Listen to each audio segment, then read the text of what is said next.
Halo teman-teman seperjuangan Universitas Terbuka. Perkenalkan, nama saya Khairi Najwa dengan NIM 8566786336. Saat ini saya adalah mahasiswa semester 2 di program studi PGSD UPBJJ UT Jambi. Melalui video ini saya ingin menyelesaikan tugas tutorial kedua dengan mata kuliah Filsafat Ilmu. Di sini saya ingin menjelaskan materi tentang topik peran filsafat ilmu dalam memperkuat pendidikan. Soal yang pertama, bagaimana filsafat ilmu mengawasi dan memperkuat eksistensi, keilmiahan, serta nilai-nilai dalam ilmu pendidikan? Berikut adalah 3 pilar utama bagaimana filsafat ilmu mengawasi dan memperkuat ilmu pendidikan. Yang pertama, memperkuat eksistensi melalui ontologi. Pengawasannya seperti filsafat ilmu memastikan pendidikan tidak hanya dilihat sebagai proses mekanis, seperti melatih hewan, tetapi sebagai proses humanisasi, yaitu kemanusiaan manusia.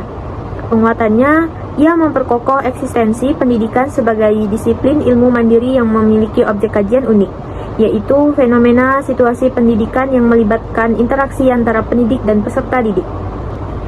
2. Menjaga keilmiahan melalui epistemologi. Pengawasannya seperti filsafat ilmu mengkritisi metodologi yang digunakan.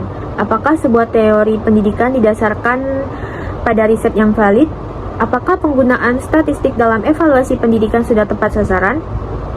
Penguatannya, ia menyediakan kerangka berpikir logis, mulai dari metode induktif, deduktif, hingga pendekatan kualitatif dan kuantitatif.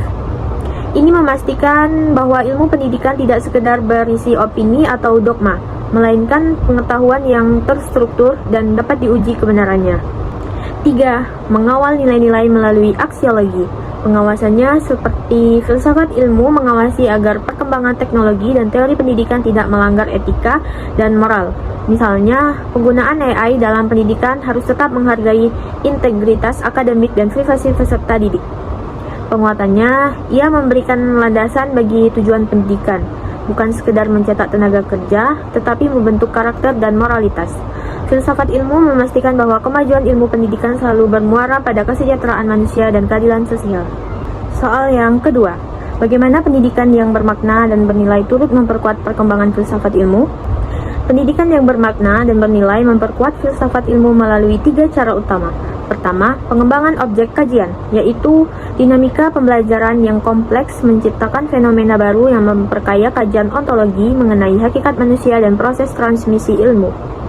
2. Validasi empiris, yaitu praktik pendidikan di lapangan menjadi uji petik nyata terhadap teori-teori ilmiah. Keberhasilan atau kegagalan sebuah metode memberikan data bagi epistemologi untuk mengevaluasi kebenaran suatu pengetahuan. 3. Pematangan etika, yaitu tantangan moral dalam mendidik, seperti keadilan dan integritas. Memaksa filsafat ilmu untuk memperkokoh kerangka aksiologi, memastikan bahwa ilmu pengetahuan tetap bertujuan untuk kemaslahatan manusia. Soal yang ketiga, mengapa filsafat ilmu dapat disebut sebagai pisau analisis, ontologi, epistemologi, aksiologi dalam membedah persoalan-persoalan pendidikan?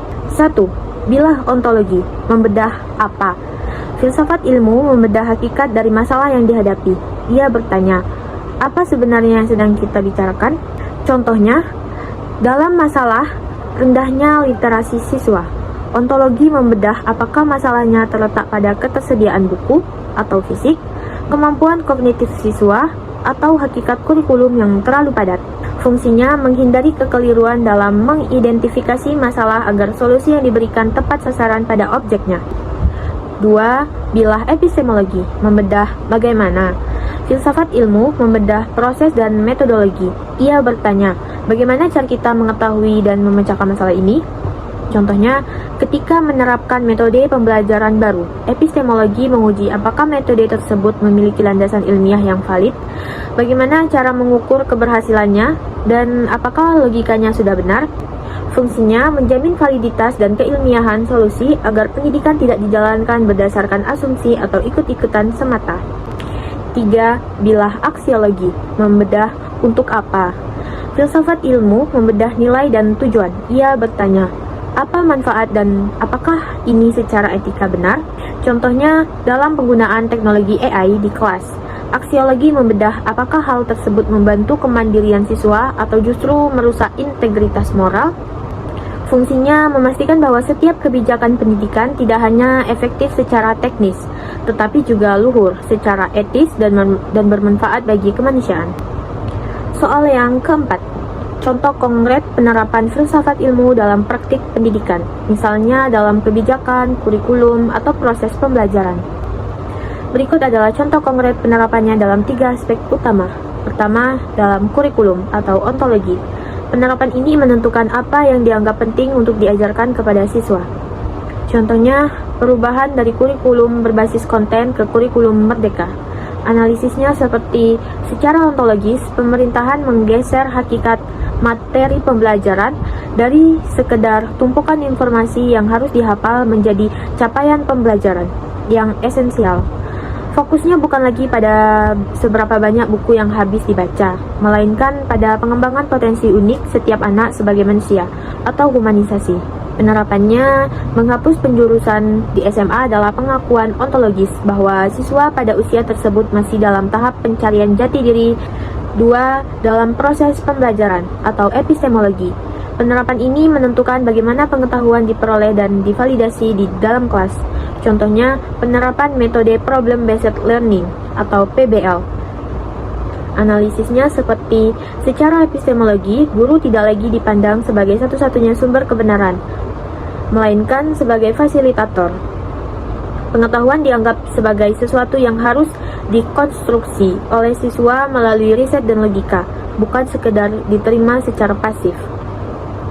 Penerapannya dalam pembelajaran olahraga atau penjas, siswa tidak hanya disuruh berlari, tetapi diajak menganalisis mengapa gerakan tertentu lebih efisien untuk menghemat energi.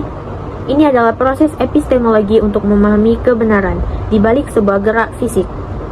3. Dalam kebijakan pendidikan atau aksiologi. Penerapan ini menentukan untuk apa pendidikan dilakukan dan nilai moral apa yang dijunjung. Contohnya, kebijakan sistem zonasi dalam pembelajaran peserta didik baru, PPDB. Analisisnya secara aksiologi, kebijakan ini dibedah berdasarkan nilai keadilan sosial atau equity. Tujuannya bukan lagi kompetisi murni, siapa pintar dia dapat sekolah bagus, melainkan pemerataan hak atas pendidikan yang berkualitas bagi seluruh lapisan masyarakat.